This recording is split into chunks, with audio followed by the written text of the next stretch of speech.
Setiap orang membutuhkan tempat untuk mereka bercerita, tapi kadang-kadang orang ini tidak menemukan kepada siapa mereka harus bercerita. Jadi untuk para sahabat yang ingin bercerita seputar anak-anak disabilitas kita, bisa datang ke tempat bercerita BDG. Tapi sebelumnya subscribe dulu YouTube channel kita di tempat bercerita BDG. Jangan lupa dulu subscribe, nyalain notifikasi supaya loncengnya tuh nyala setiap kita tayang 1 minggu 1 kali. Lalu follow juga IG kita di tempat bercerita.bdg. Nah, boleh DM atau WA ke 0813-2035-0013. Dia lancar hari ini. Jadi kalau ada yang pengen ngobrol, tanya apapun, berdiskusi tentang apapun, mudah-mudahan kita bisa jawab. Jangan segan-segan WA ke nomor yang tadi. Lalu hari ini kita ketemu siapa nih? Sekarang kita ketemu sama salah seorang guru SLB yang sudah purna bakti ya. Sudah purna bakti dan sekarang tetap masih mengajar anak-anak ABK ya. Oke, jadi kali ini kita tunggu kehadiran Ibu Eli. Nanti siapakah beliau sebetulnya, lalu apa saja yang beliau kerjakan seputar tentang disabilitas. Kita tunggu, jangan kemana-mana di tempat bercerita BDG.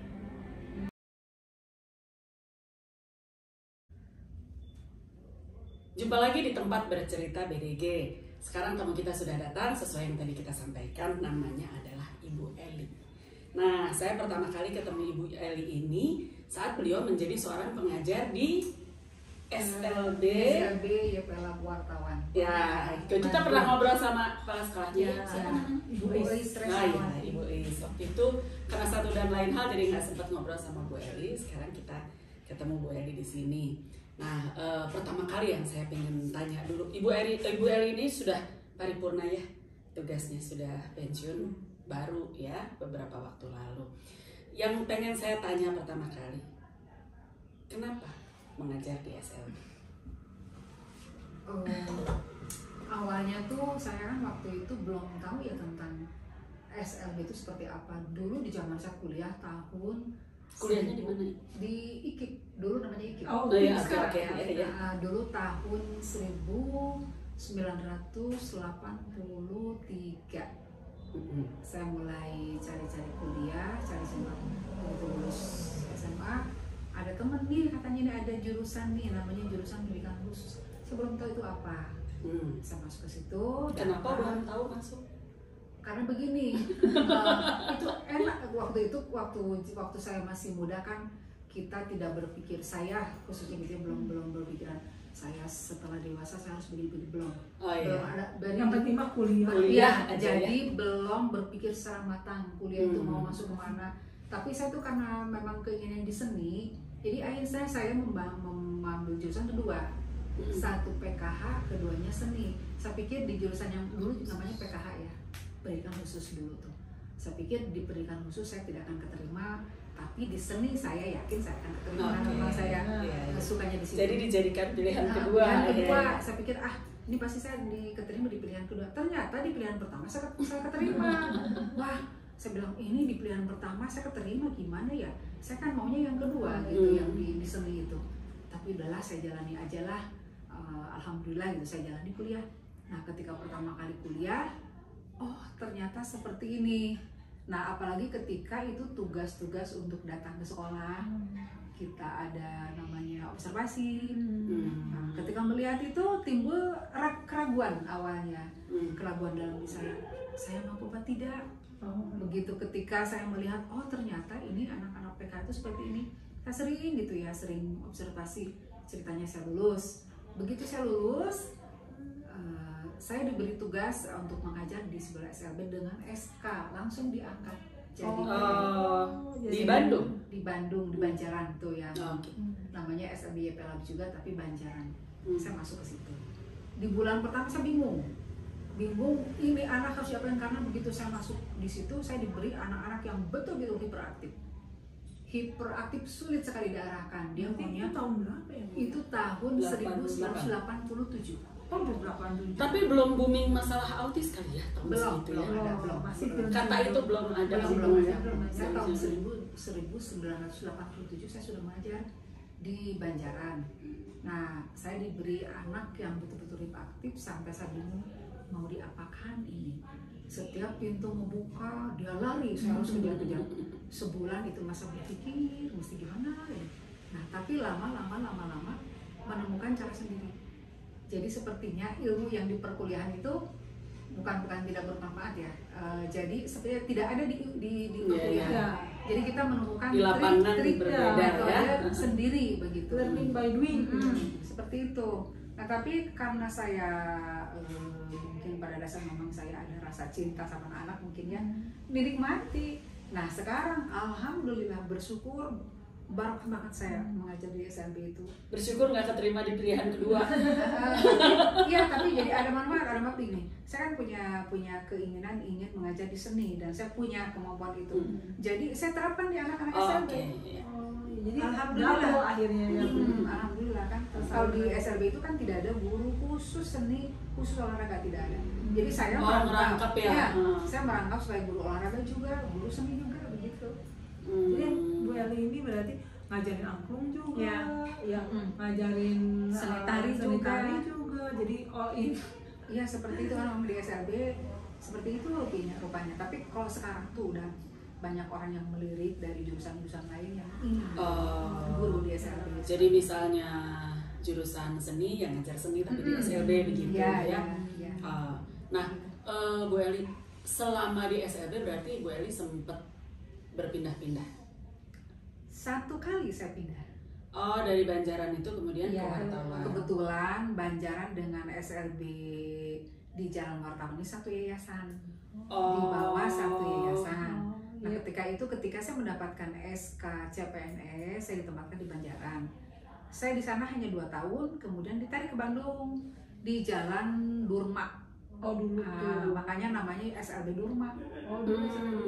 Dari Durma pindah ke Wartawan, namanya SLB Wartawan.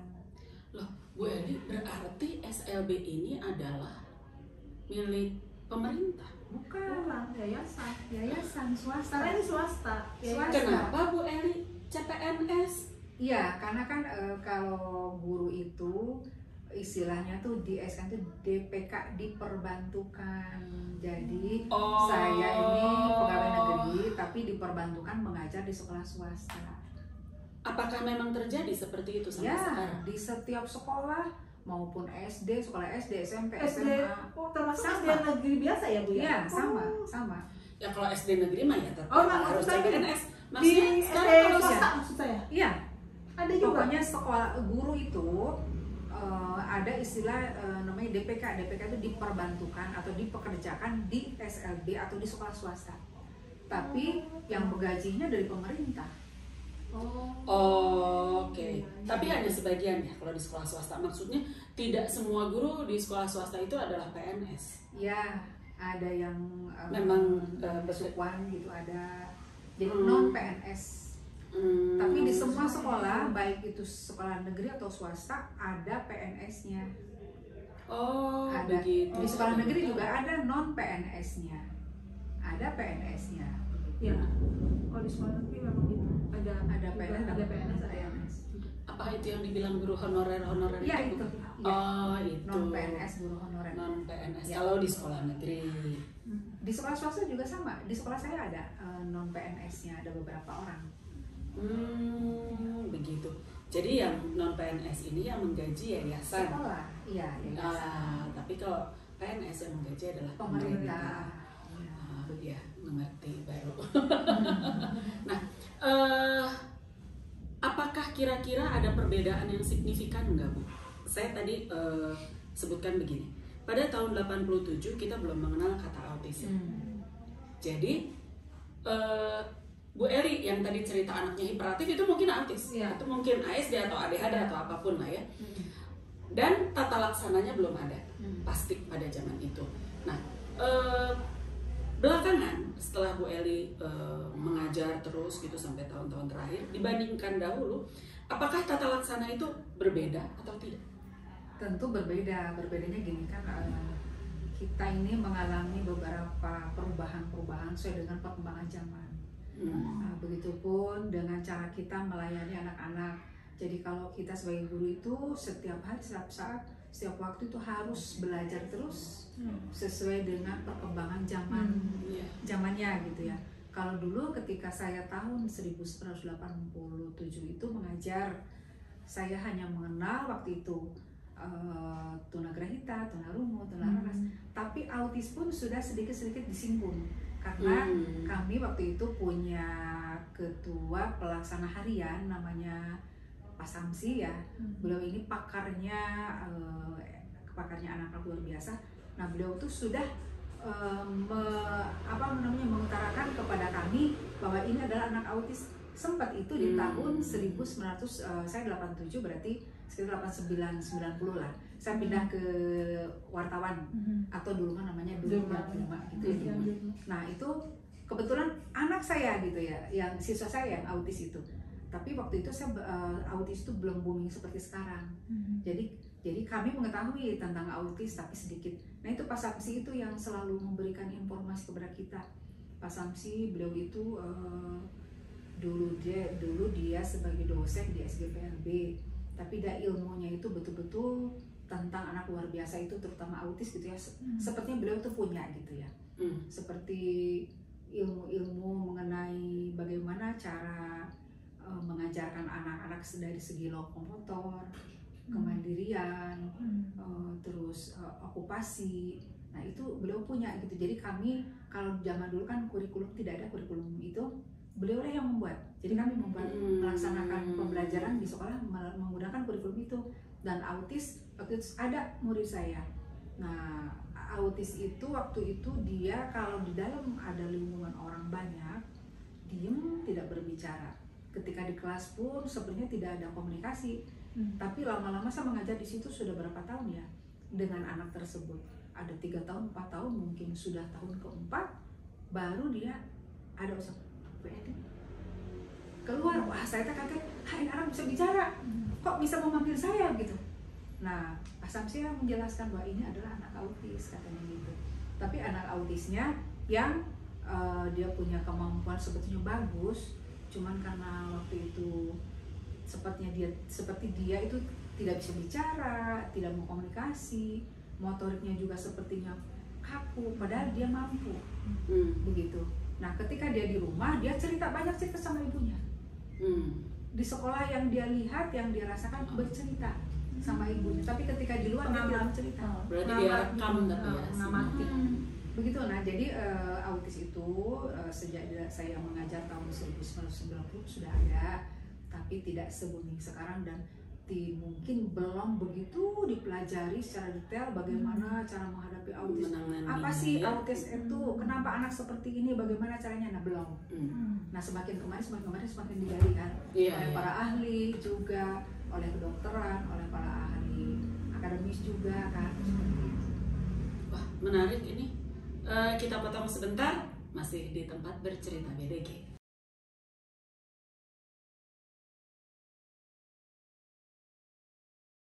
Jumpa lagi dengan Bu Eli di tempat bercerita BDG. Pembicaraannya semakin menarik ini.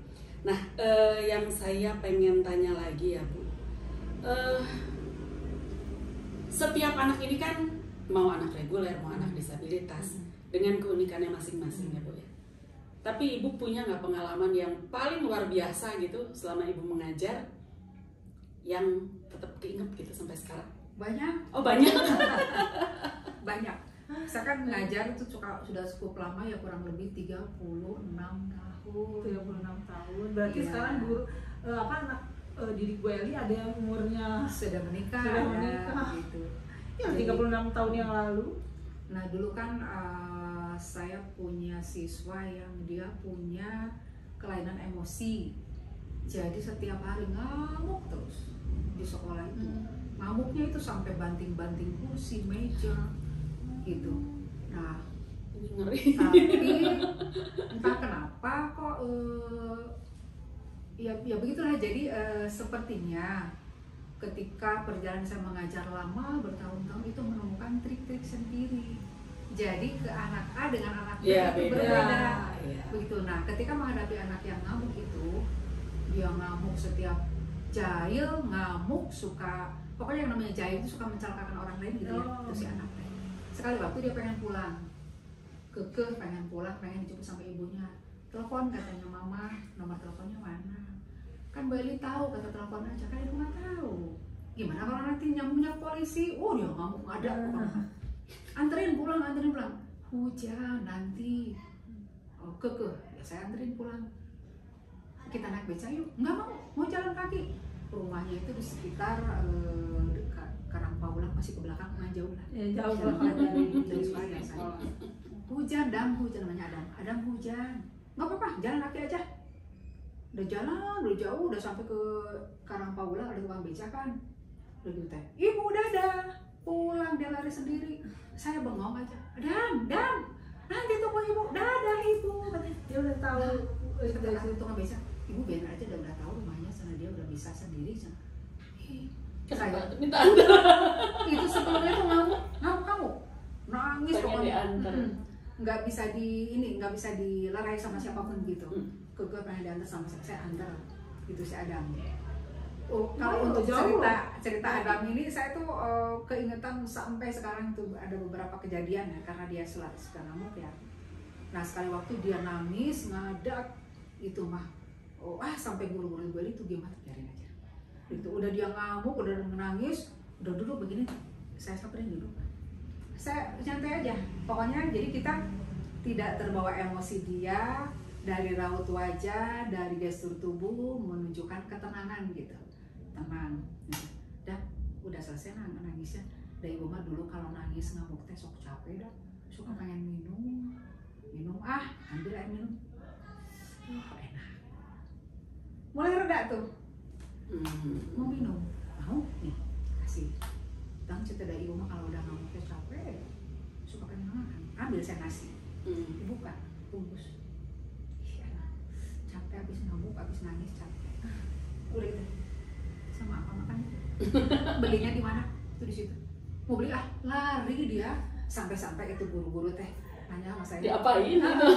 Bu Eli diapain sama si Adam kok bisa begitu? Nggak diapa-apain sama saya. Begitu. Jadi harus menguasai. Iya. Jadi seperti itu. Menguasai diri kita dulu. Iya, kita harus mengontrol diri kita dulu. Yang paling gitu. utama adalah kita mengontrol diri, kemudian tenang. Dari raut wajah, dari gestur tubuh memperlihatkan kalau kita tenang dan tidak ada masalah apa-apa. Nah saya menangani anak-anak seperti itu ada beberapa orang. Satu lagi namanya itu udah keluar, itu juga sama ngamuk setiap hari. Nah saya samperin, saya nggak nanya kenapa ngamuk, enggak, ajak senyum, udah gitu tanya, ngobrol, lama-lama dia turun emosinya. Kayaknya seperti harus saya peragakan. Begitu ya. Bu. Kadang kita kalau menangani anak kan, misalnya dia lagi bad mood, itu kan menular. Iya, menular. Mood itu Kalau menular. anak lagi begitu jangan ditanya kamu kenapa, mau apa, tambah Cingker. jadi ajak berbicara, kita bercerita. Saya tuh kadang-kadang saya ceritanya aneh-aneh karena saya sering menangani anak seperti itu. Dia ngamuk tuh di luar mau masuk, Hana namanya, Hana barusan dari sana ada orang bilang bunga takut dah dikejar-kejar, masuk begitu. Jadi tidak ditanya kenapa nangis, sama siapa, tidak. Karena alihkan perhatiannya saja gitu. Kalau kita ikut begitu teh nanti ujungnya tuh pasti ada, pasti. Oh, iya, Ya. pasti. Kita pasti ribut dengan anak-anak kita gitu. Tapi ya saya juga kan kalau saya kan di sekolah hanya beberapa jam saja. Tapi mungkin kalau orang tua kan di rumah itu 24 jam ya kesabarannya berbatas. Ya itu. Kalau saya mungkin pikirannya gini ya Bu, saya aja sok emosi kok mau bantu. Yang lain yang bukan anaknya gitu kan. Aduh kabayang nih kalau lagi nggak mau ngapa-ngapain nih sekolah kabayang gimana, ya. Kalau saya gitu alhamdulillah ya. saya nggak pernah emosi walaupun anak sebagaimanapun. Ya mungkin Ibu sudah terlatih. Kita Berarti yang kita masih yang harus harus latihan. Nanti kita tanya tipsnya gimana untuk menangani anak masih di tempat bercerita BDG.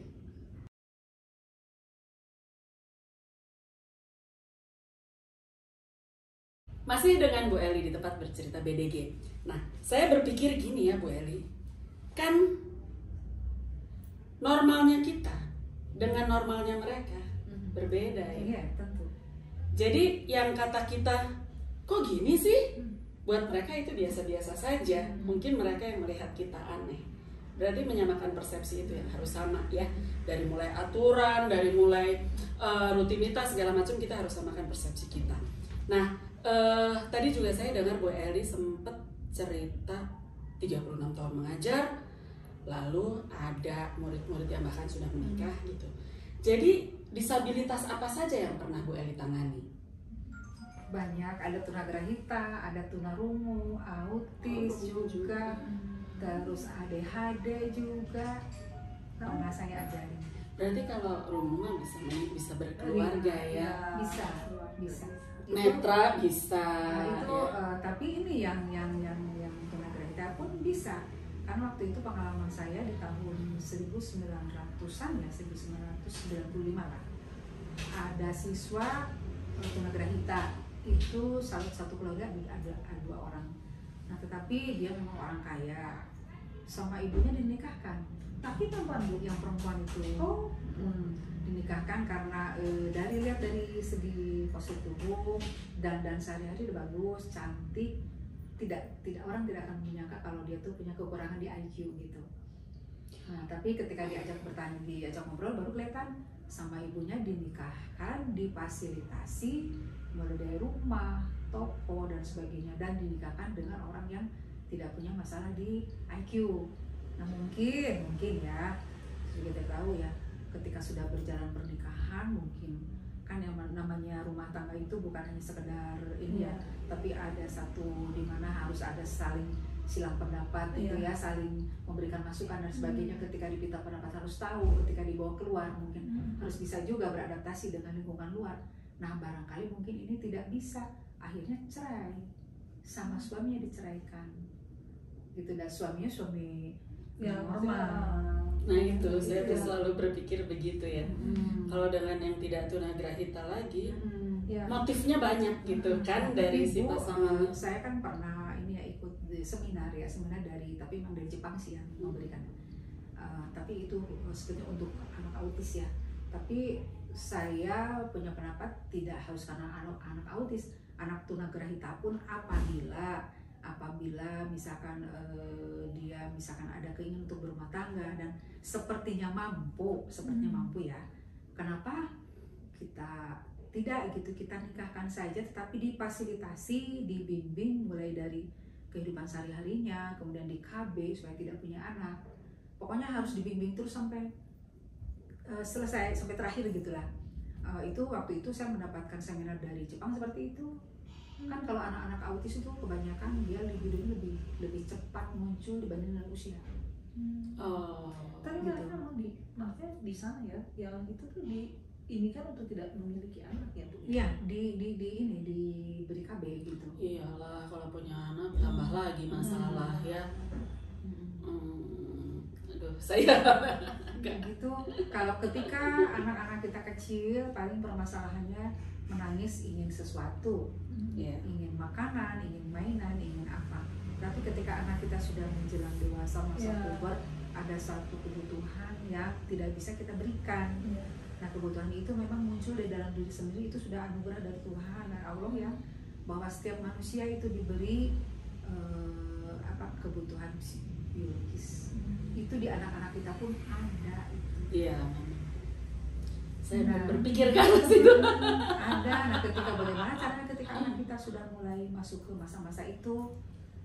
Nah, kalau yang misal anak-anak tersebut kita pandang mampu nih berkeluarga, nikahkan saja. Tapi kalau sekiranya wah ini sulit, ya sudah jadi sama kita sampai akhir. Tapi tentunya kita berikan juga kemampuan kemandirian lokal ya. Supaya kan nanti kan namanya manusia kan, kita tidak akan hidup selamanya gitu. Jadi suatu waktu kita meninggalkan mereka sudah ada bekal gitu. Kita potong sejenak, nanti kita kembali lagi, jangan kemana-mana.